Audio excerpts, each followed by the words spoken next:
It's the Deep Slant One-on-One presented by Xfinity. Our guest this week, DJ Reader. I can't believe I've never had you on this because I feel like we talk all the time. Yeah, we do talk a lot. Radio shows and the locker room. So welcome in. How you doing? Better late than never. Yes, I'm great.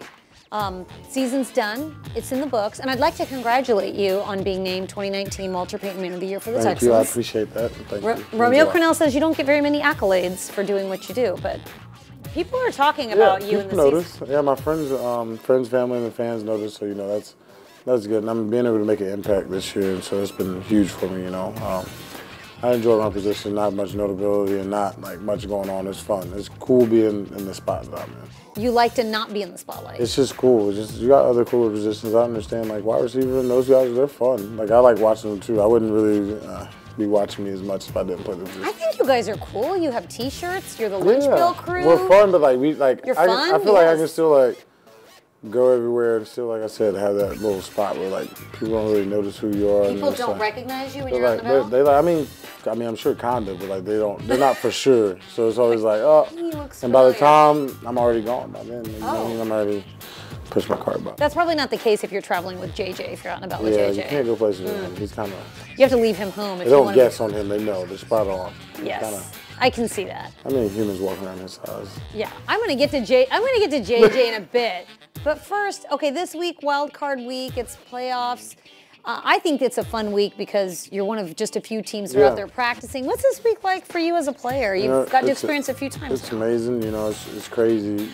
You're one of 12 teams playing throughout this playoffs, and one of 8 playing on that day, and so you're excited and you're just ready to go out there for the next game. You know that this is a one and done type of deal. It's tournament time. So it's fun. This is what you play for. This is what you grow up wanting to play for, to go get a chance to go play for World Championships. So. Does it feel different in the meeting rooms or on the practice field for the players? I think it's a little more attention to details. Everybody's just, I don't know if I would say on edge, but everybody's just antsy, especially for people who don't know like about the playoffs. I've been fortunate enough to go a couple of times, but haven't gone as far as I wanted. But it's different.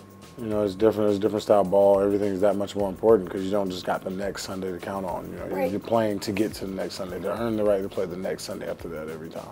You made it as a rookie. I've heard a lot of players say that playoff football is different from regular season football. It's just faster. There's a different energy.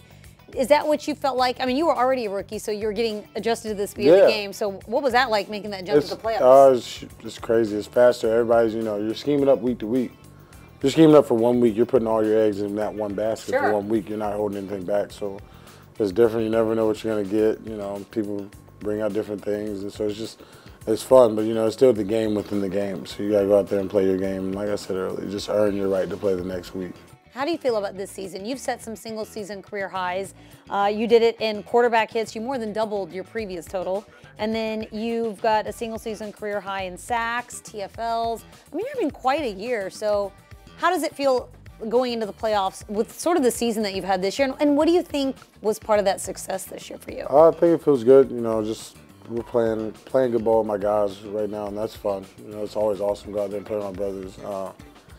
But it's just, I guess just off-season work and just trying to trend forward. If you're not progressing, you're dying. I felt like I was just trying to trend forward as a player, seeing guys who came in with me. This defense, our team being better. All of us growing up, I wanted to contribute my part, and I felt like I was able to do that, and just got to keep doing it in the playoffs. Everyone talks about how good you are against the run. You're really stout up there, so you're going to face the Bills. It's a team that you saw last year. It's a little bit different, but Josh Allen's the same. Yeah. So what do you see from him when you watch him on film, going from year 1 to year 2? He can make any throw. I think he's a little bit more confident in his arm this year. I think last year, he used his legs as a way to get confident with his arm to stay in games. I think he's still mobile. He definitely still can run, but I think he's very confident in his arm and what they do. It's another year in the system for him. He's just gaining comfortability. They got a good young team. A lot of guys out there flying around, so it's gonna be a fun game. What is it like facing these mobile quarterbacks with the design runs? Do you like that? Obviously it's more of a challenge, but for a guy that likes to stop the run, what's I guess like growing up in the era that I grew up in, it's all you're used to. Like, you know what I mean? Like I've been playing in high school against it, college against it, now here against it. So it's just all you're used to week to week.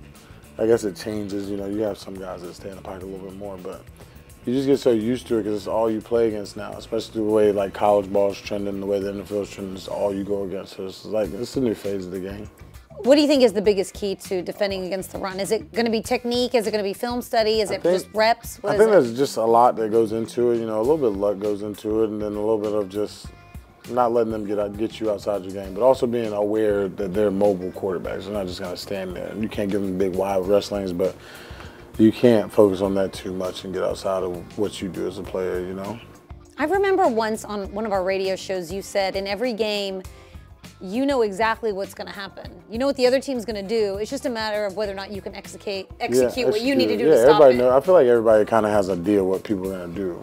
And, like, even if you didn't, like, after that play, you're like, oh, I kind of could have guessed that. But, like, you just got to know when those have your best guess of when those series of things are happening, you know. So, I mean, playing the game and watching games, watching full games on film, I think helps you get a better feel of how the game's going to go. I know you love your D lineman, but how about Angelo Ogbah this year with 2 blocked field goals in back-to-back games? I know you call him Popolo. I asked him about it.